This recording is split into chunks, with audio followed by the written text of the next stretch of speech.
Good morning, guys. Sifu Scott Tarbell here at Wuxia Martial Arts.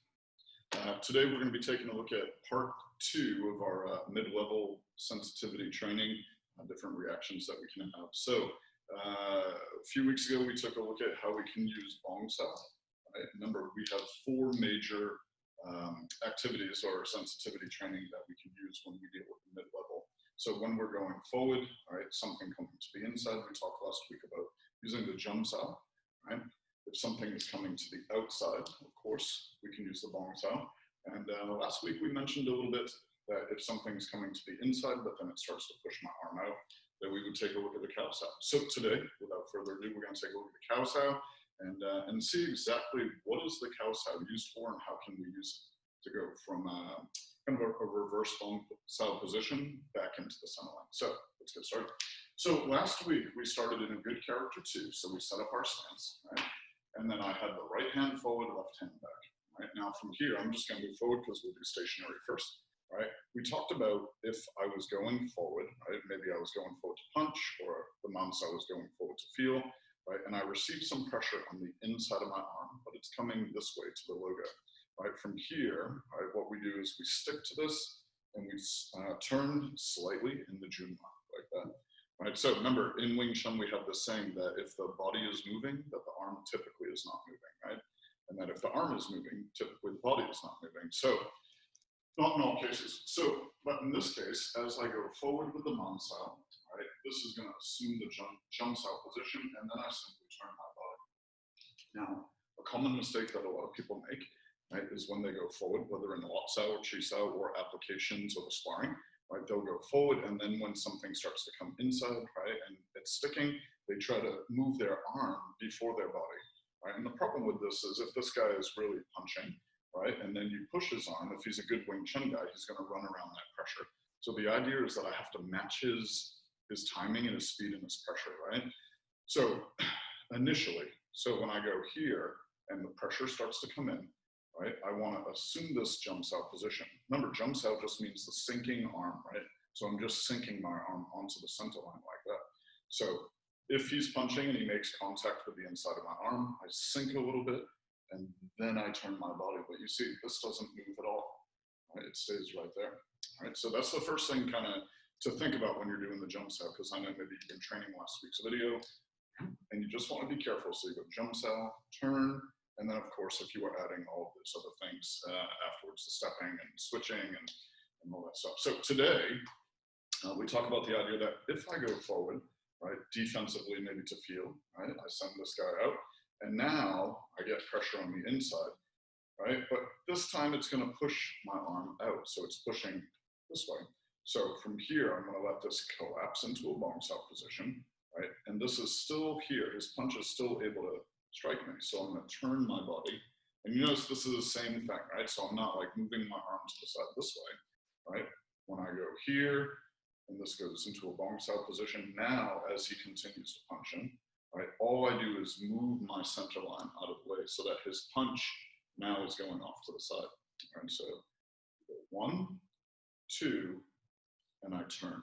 Right? So remember, the Cow Sao is the opposite of the Bong Sao, right? So Bong Sao goes typically to the inside, right, and the Cow Sao is going to go to the outside like this, right? So forward, yeah, right, and then I turn, just like that. Forward, Bong Sao, and then I turn. Right? So this is a mid-level dealing with pressure coming to the inside, right, but it pushes my arm to the outside. So with that said, now let's take a look at, well, what are some things that we can do, right? So from here, if I go forward, still stationary, and I go here, and I turn, now at the same time I can strike, right? Just like this. So I go forward, I receive pressure on the inside of my arm that's going to push my arm to the outside. I turn, and I punch, just like this, okay? So this position, 1, 2, 3. Right? So on the 3, as I'm turning my body, right, with the Cow Sao, remember, I'm not going to move my arm, right? So it's not, a lot of students will try to like catch this thing or scoop it or do something like that. It's totally wrong. So we want to go here, and then once the position is there, I simply turn my body and I strike at the same time like that. So I never want to be trying to like scoop something There's times for those motions, right? Scooping, but typically that's going to be within chi sao or the wat sao when you're already in tight and you're going to move this thing, right? So you should never try to just block with the cow sao. All four of these triggers that we have, the jump sao, the tum sao, the bong sao, and then the cow sao, all of these are happening within the mid-range, right? So that assumes that we've already made contact with this guy from here. And then we're borrowing his pressure. He has given me a trigger to move, right? To have this reflexive action, right? As opposed to me like consciously making the choice, like here comes a punch and I'm gonna try to do a cow sao. That is a good way to get punched in the face, right? So from here in Wing Chun, remember we said we don't have any blocks per se. Now that's not always true. There's some times where you'll see visually something coming and you may try to do something to it. But whenever we're dealing with mid-range, typically things that are coming in linear, not things that are coming out like from the circle externally to internal, things that are coming internal. And I'm here in the center. Typically for the mid-level, all of those are going to be tactile. They're all going to be like sensitivity based, being able to feel this way, all right? So it's very rare. The high stuff, yeah, a lot of that's going to be visual. The low stuff, a lot of that stuff is visual. But when we're talking about really dealing with stuff that's going to be in the torso area, right, like right here, kind of in the boxing range, all of this stuff, you're looking at stuff that's going to be clinching, stuff that's in chi sao, stuff that you're going to be able to feel. So just keep that in mind, that you're not trying to catch these things. So it's not that the guy punches and I do a jump sao or I do a bong sao. And some other styles do this, and like, you know, more power to them, that's their style. But in our style of Wing Chun, yeah, we don't do that. We rely on reflex and trigger. So as I go forward this way to feel, that is in fact what I do. So I go here, and then as I receive the pressure, I turn, right, just like that, and I punch. So let's back up just for a second. So you can see I have a good character too. I go forward from here. I receive pressure pushing my arm out. So I go bong sao, and I turn with the cow sao, and I hit. And you can see I get that power for the punch by turning. And then I'm able to deflect this, right, simply by turning and removing my center line, right? So it's very important that you finish the junma, right? If you don't finish the junma, he still has a chance to be able to hit you. If I'm here, right, and I don't finish all the way, he still has a chance. I have to turn, and now you see, right, where this black shirt area is, right? When I turn, if he's trying to hit on the center, when I turn, now there's no black shirt area anymore. In fact, his punch would have already gone by, and he gets hit for his troubles, okay? So let's try this again. So I'll go forward, bong sao, and then I turn, keeping the arm in the same position, and then I punch just like this, okay? So let's give this a try now. We'll go stepping forward. So from here, I'm gonna keep my right hand back, right, for like the beginners.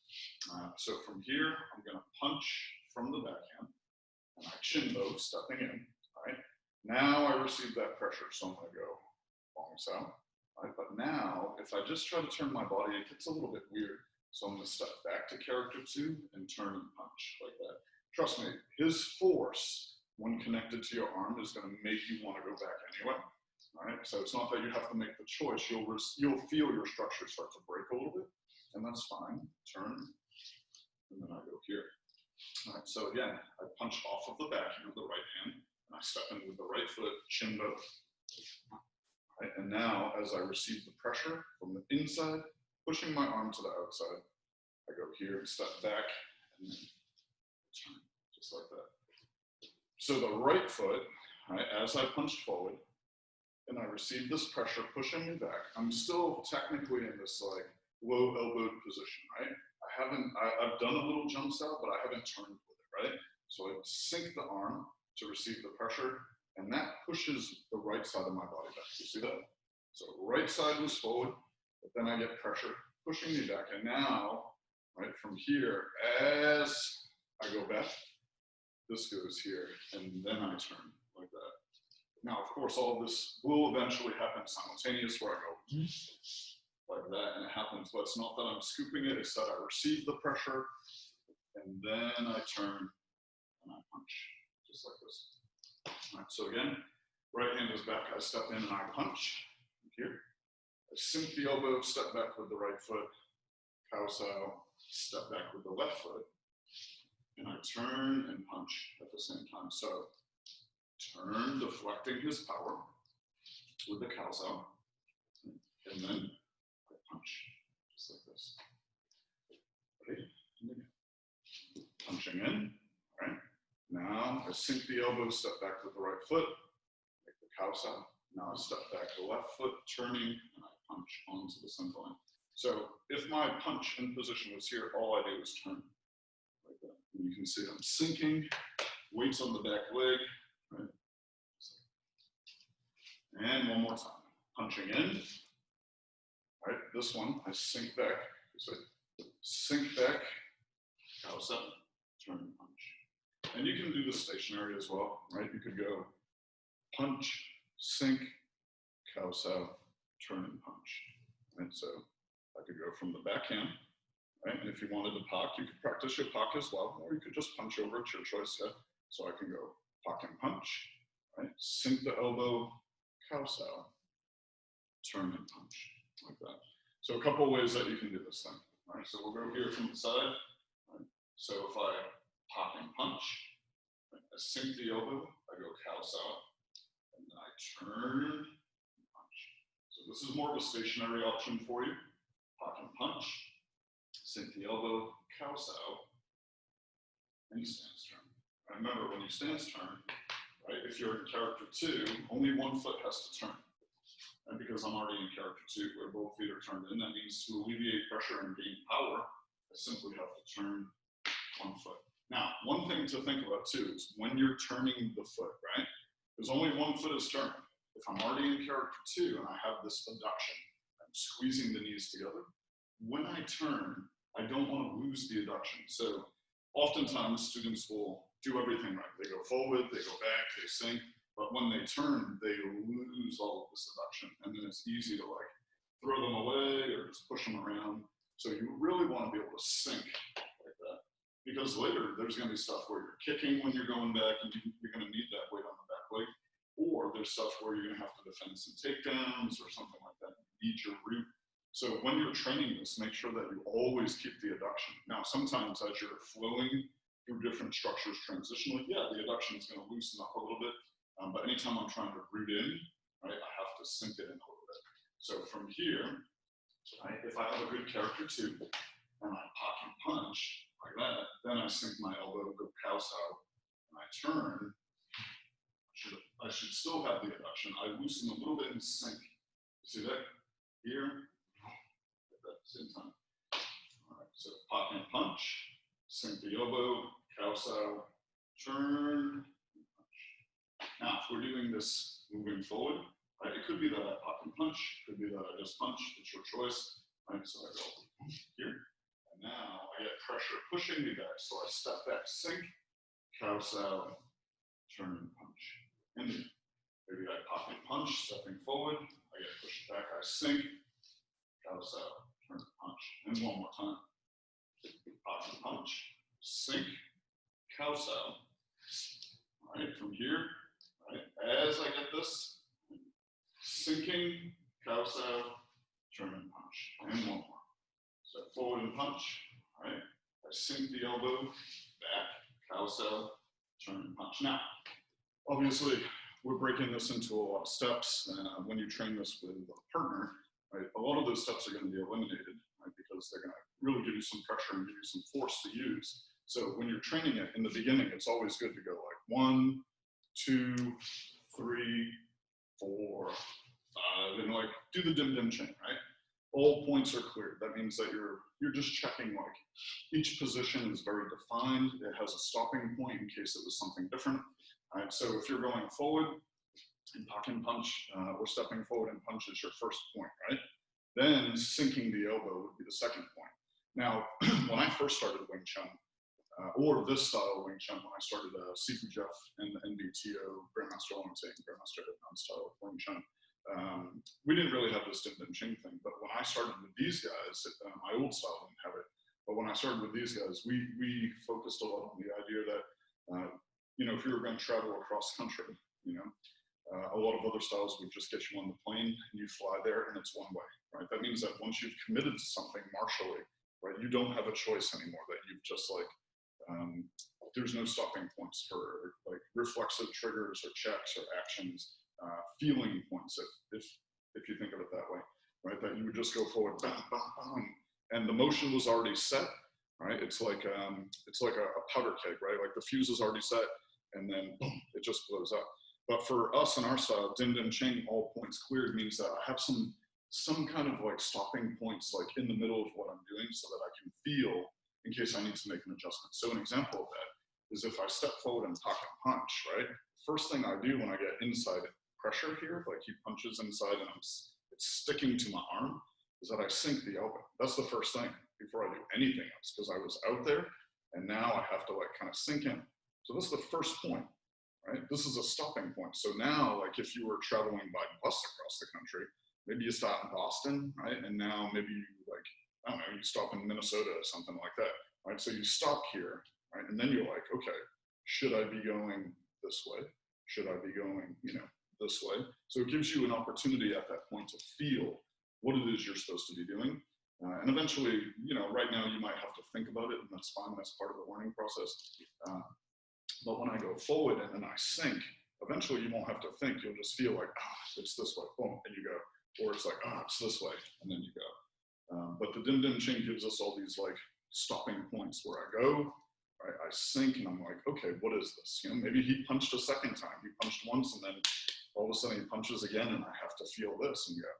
So it's always good, right? Because I know some students like to go fast, and I like to go fast as well, right? But some students want to go fast and go, I got it, and they do this whole thing. But the problem is maybe this guy like went forward and then he gives a second punch, or maybe this guy went forward and then all of a sudden he changes the pressure, but you're like, no, I'm gonna do a jump side, right? And then you're back on that, like I'm on the airplane and it's a one-way thing, and now you can't get off the airplane. So the idea of having different stopping points to be able to feel in your training, especially when you're doing it solo, is a good way to keep everything clean, right? And then allow your nervous system to like kind of feel what's going on. So if I pocket punch, right, the first thing is I sink, right?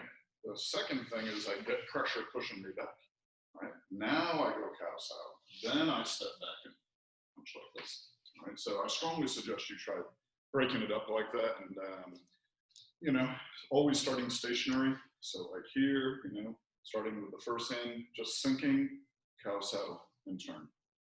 Second, going forward, sinking, cow sow, turn and punch, right? Then maybe you switch the hand and you go pop sow and punch, sink, cow sow, turn and punch. Then maybe you start to step, right? So you go pock and punch, stepping forward, right here, pock and punch, stepping forward, stepping back and sinking, cow sow, stepping back and turning, and then eventually you start to put this all together, right? Where you don't have to, have the points are still there, they're just like super abbreviated now. So you're like shaving the time off of what you're doing, which makes you faster, in Wing Tsun speed, timing speed, as opposed to physical speed. Physical speed will only take you so far, right? But we all get old, right?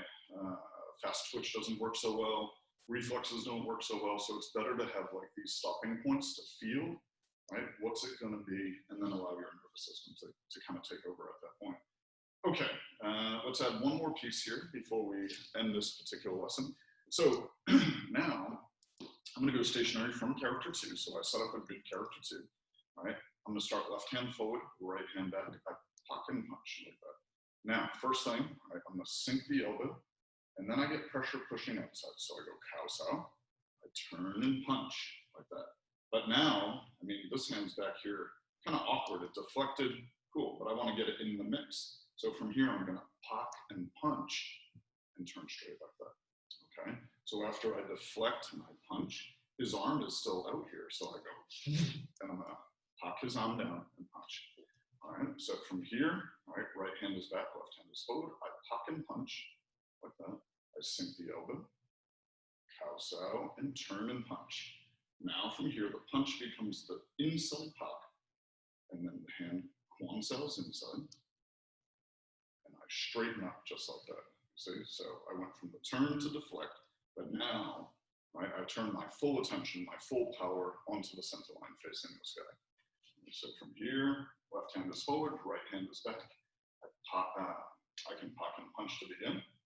I sink the elbow, I go cow sao, stance turn into Junma, and I punch, right? So you have cow, da, right? When you have the fist, da, da, striking, right? So pock and punch, sink the elbow, cow, da. And now I go pock, da, just like that. Right, one more time. Right hand is back, left hand is forward. I go pock and punch. This comes up, I sink the elbow, cow sao, turn and punch, right? And now the front hand, the punching hand, pocks, and the cow sao comes inside, and I go straight like that. Now, if you can do that stationary, fantastic, right? Train it a bunch of times, get it to the point where you're boom, and then you just try that a few times, right? And you can train on both sides as well. So maybe pock and punch, sink the elbow, right? Cow da, and then pock and punch like that. And then you're on the other side. See? Pock and punch, sink the elbow, cow, punch, pock and punch. Right? So you can like go side to side stationary training. Now, the last thing that I'll have you guys practice is from character 2, is practice stepping, right? So left hand is forward, right hand is back. I pock and punch, right? I sink the elbow, step back, cow and punch. And now look, I square up, I go pock, stop. And see, I step in again. All right, so I step in, I yield to the force, right? So from here, left hand is forward. Right? I step in and pock dot to attack. Wing Chun principle, I go forward, right? Now I yield to the greater force, I sink, absorb that force, borrow this force and add my own, and then I pock and punch, and I go forward. And of course, you could add some chain punches afterwards or whatever. All right, so again, here, left hand is forward, right hand is back. Pock and punch, stepping in with Shinbo. Sink the elbow, step back, stance turn into Junma with cow and punch. Now from here, pock and punch, going forward. Now the cool thing that you can practice, right, if you want to like get a little bit of a workout, sometimes I'll get some of these exercises and they start looking really clean, and then something inside me, I'm like, I want to go more, I want to go faster, like shadow boxing or like using your Wing Chun. I'll put some songs on like 5 minutes, some do 3 5-minute rounds, and you can do this with as well, right? So from here, right, I can make this into a cycle so that I'm training my body and it's not like resetting every time. So I can go pock and punch, sink, cow and punch, and then pock and punch, sink, cow, punch. So I can get this thing going and just keep working it. Like that. Over and over and over on one side. And then if you're like, great, I can do all that, it looks good, it's clean, then you can take last week's lesson with the jump sao, and you can mix that in as well. So pock and punch, maybe you jump sao, and you go boom, boom, boom, and then you step in, oh, and now you go cow sao, punch, punch, punch, so jump sao, and I punch, and now cow sao, and I punch. All right, so there's always some way that you can make it a little bit more interactive for yourself.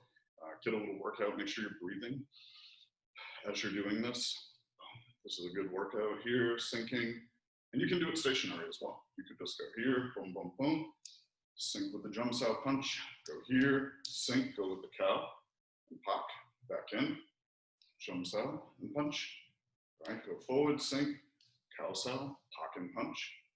Just like that. So there's a lot of material that you can kind of integrate in if you get creative with it.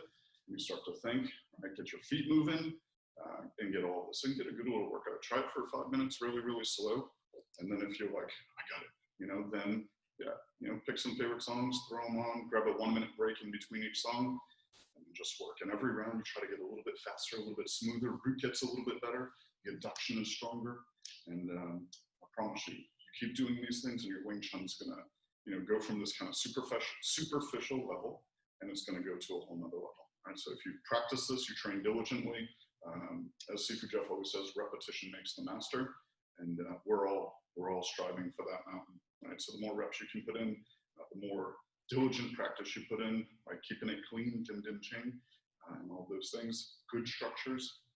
Then when you partner up with somebody, right, and you're doing something, it's already there. Your body is programmed to have clean structure, right? That's the beauty of solo training, is there's no stress of having a partner, right? There's no stress of trying to match their speed or intensity or anything. It's just you, right? So take your time, make your structures clean, right? And work diligently. And then when you train with a partner, like, you won't have to think about, is my structure clean, because you've already trained it, okay?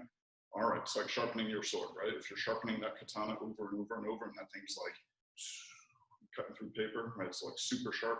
When you go into battle, you're not like, is my sword sharp? No, you don't think about that. You already know it's sharp, right? So sharpen your sword and train hard.